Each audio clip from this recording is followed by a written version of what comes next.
This is Barry Zalma about why I am thankful and why I am giving to you my Thanksgiving wishes from my family and I to you and yours. My family and I have much to be thankful for this year, not the least of which are the care provided by my cardiologist, Dr. Wright, who cares both for me and for my wife, Thea. I am personally in good health, walking 4 to 5 miles a day, and in retirement from the practice of law, working only 6 to 8 hours a day doing what I love the most, writing about insurance, insurance claims, insurance law, and acting as an insurance claims consultant and expert witness. To me, I am thankful for you, my friends, clients, and readers of Zalma's Insurance Fraud Letter and my blog, Zalma on Insurance, and those who read my books and other writings, including the most recent of my books, the compact book on ethics for the insurance professional, The Tort of Bad Faith, The Equitable Remedy of Rescission of Insurance, and Insurance Fraudsters Deserve No Quarter, the newest among many other books I wrote on insurance, insurance law, and insurance claims that are available on Amazon.com and from the other publishers. As a first-generation American whose parents were proud naturalized citizens, I am honored to join with all Americans the ability to celebrate Thanksgiving. The holiday started when the United States was a dream and just a colony of Great Britain to give thanks for the good things in life at least once a year. It took Abraham Lincoln, our greatest president, to make it an official holiday. The Thanksgiving holiday gives me and my family the opportunity to consider the blessings we have received as an American family and to thank all who have made it possible. When I was graduating from college and enlisted in the U.S. Army in 1967, to avoid the draft, I volunteered to serve anywhere in the world other than Vietnam. Fortunately for me, it seemed the U.S. Army made assignments in alphabetical order, so I was sent with the wisdom only the U.S. Army could understand to Peoria, Illinois.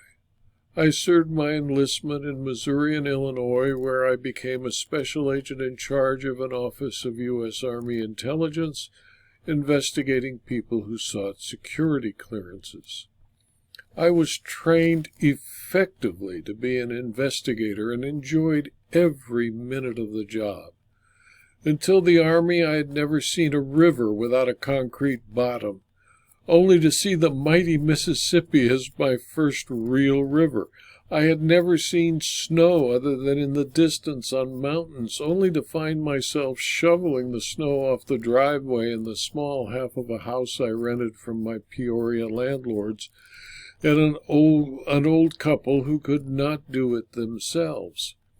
My investigative assignments required me to travel throughout central Illinois from Iowa to the Indiana border. I stopped at courthouses along the way, all of which had signs that Abraham Lincoln had practiced law there, and they convinced me to return to California and study law. Those experiences with the courts, law enforcement officers, and court personnel gave me the incentive to eventually become a lawyer. When I finished my 3-year enlistment, I returned home, proposed marriage to the love of my life, and at the same time began the study of law at night. I found my first real job where I could use the skills I learned in the Army as a claims trainee at the Fireman's Fund Insurance Company, who spent the time to train me to be an effective claims adjuster. The training I received, unlike what is done at modern insurers, was thorough. I was required to read a treatise on insurance and insurance claims handling. I was sent out with experienced adjusters in all types of insurance Fireman's Fund wrote, and eventually allowed to deal with the public under close supervision. Contrary to what was done in the insurance industry at the time, Fireman's Fund allowed me to study law at night, while I worked as a full-time insurance adjuster with the Fireman's Fund. I was fortunate enough to work for a claims manager, Mr. Coleman T. Mobley, who did not require me to go out of state to adjust major storm claims if it interfered with my law school studies.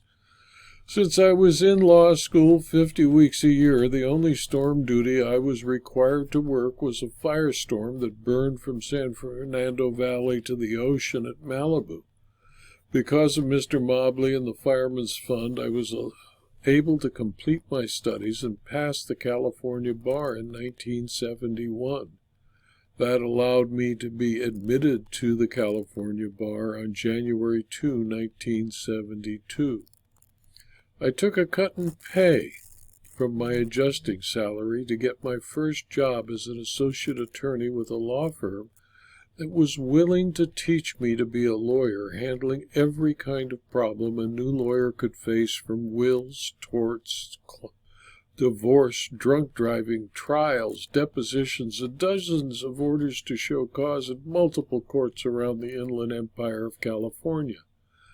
By doing so, the first 2 years after I started practicing law in 1972, I was able to become a lawyer who could deal with any issue brought to me.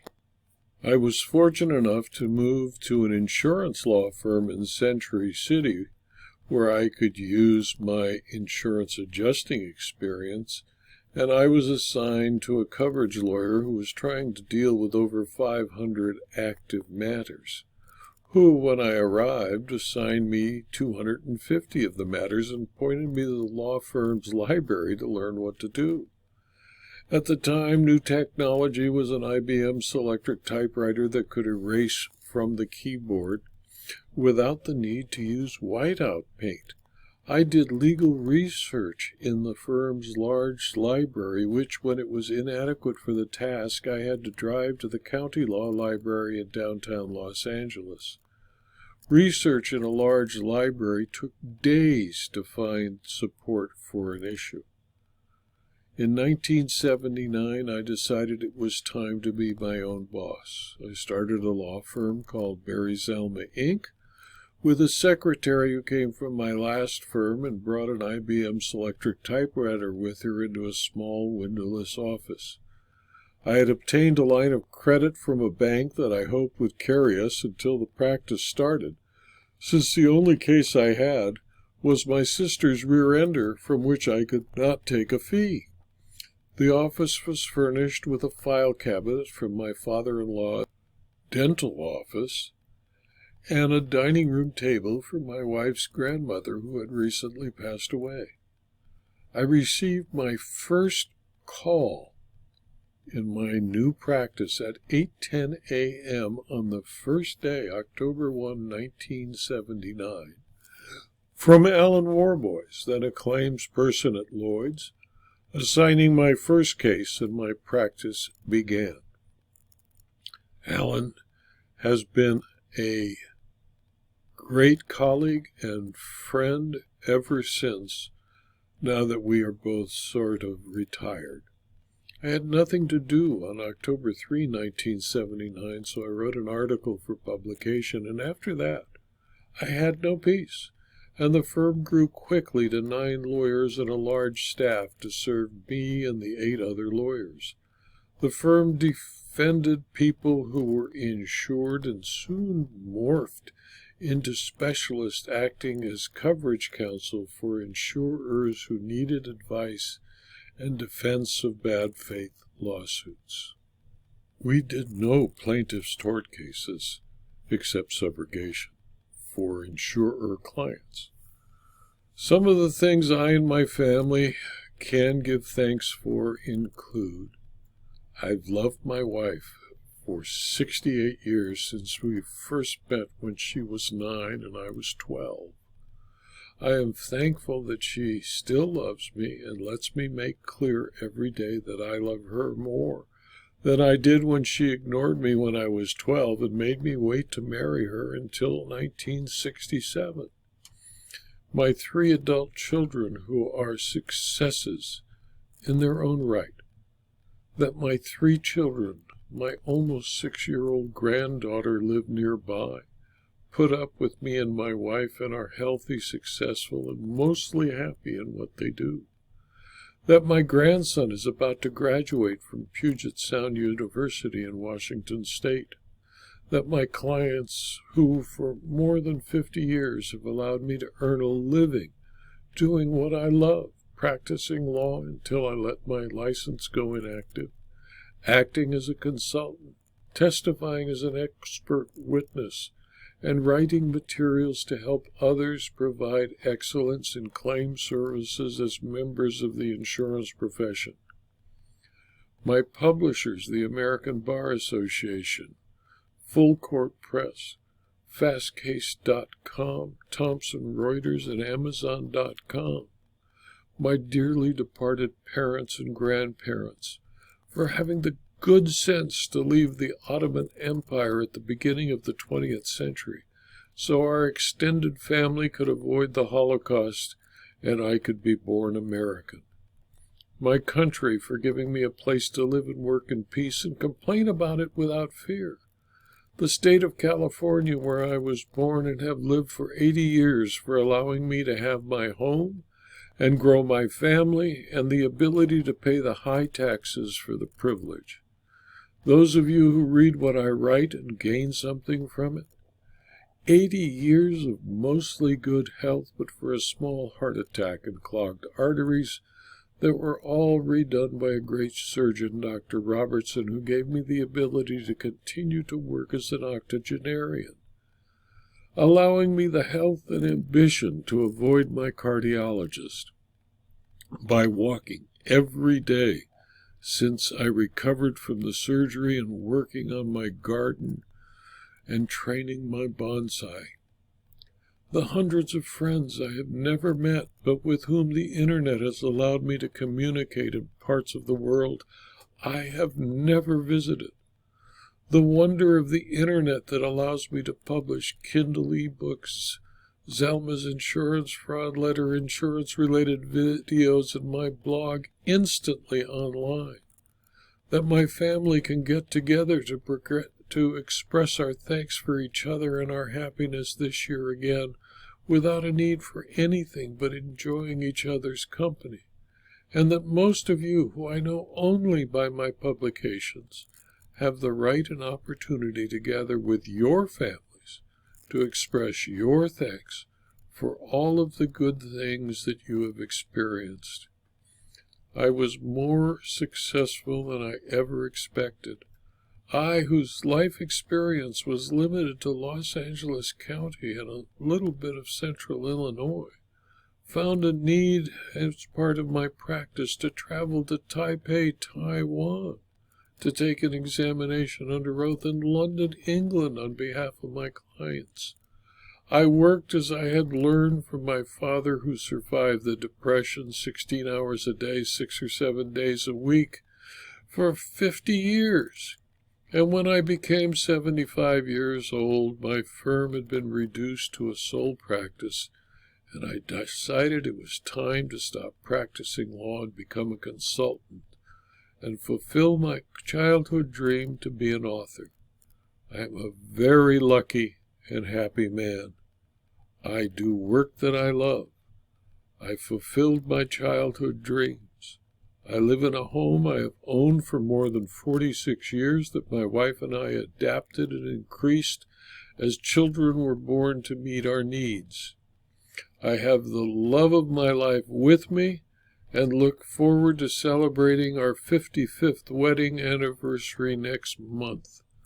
I am honored that my eldest daughter has come back to live with us and care for my wife and I, who are not quite able to do everything we used to do. My son shares my office building and has time to visit with me as allowed by his busy schedule, and my baby daughter and her baby visit with us regularly. I hope on this Thanksgiving weekend that you can join my family and me, remembering that it is more important to think about our blessings and those things that we have to be thankful for than to get in line for Black Friday to buy an inexpensive flat-screen TV or a tablet. Please enjoy the holiday in your family as I will enjoy the holiday and my family, and as I enjoy them every single day of my life. Thank you for listening.